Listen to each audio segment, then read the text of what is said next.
मुलांना संपत्तीचे वारस बनवण्यापेक्षा त्याला संस्काराचे वारस बनवा. उमेश महाराज जाधव. नांदगाव खंडेश्वर शहरामध्ये गेल्या 12 वर्षापासून चालत असलेले श्री खंडेश्वर सर्वांगीण विकास बाल संस्कार शिबिर आणि या शिबिरामध्ये 150 विद्यार्थी हे संस्काराचे धडे घेत आहे.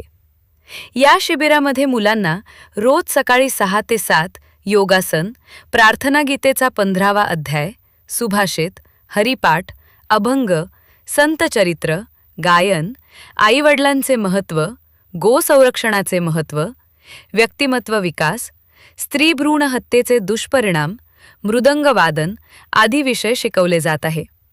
दिनांक 19 मे रोजी शहरातून भव्य पालखी मिरवणूक निघणार आहे व शिबिराचा समारोप दिनांक 20 मे 2026ला सायंकाळी 7 ते 10 या वेळेमध्ये मान्यवर मंडळींच्या उपस्थितीत पार पडणार आहे.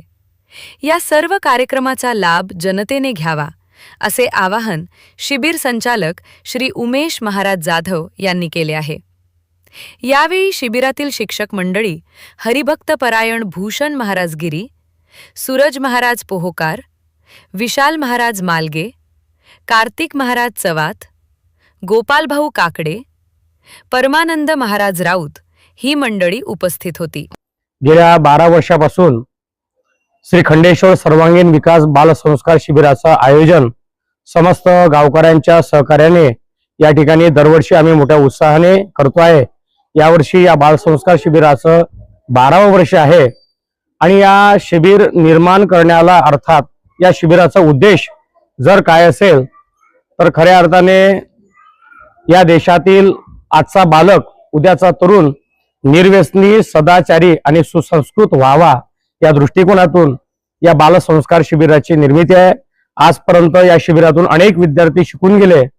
कोणी बँकेत मॅनेजर आहे, कोणी पोलीसमध्ये आहे, कोणी मिलिटरीमध्ये आहे, कोणी डॉक्टर झालं आणि खऱ्या अर्थाने इतक्या मोठ्या पदावर जाऊन सुद्धा आजही ते सुसंस्कृत आहे.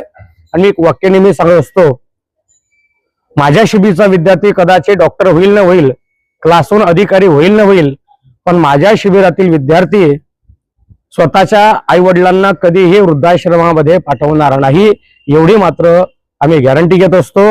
मी एक वाक्य पुन्हा बोलत असतो, मुलांना संपत्तीचे वारस बनवण्यापेक्षा त्या मुलांना संस्काराचे वारस बनवा.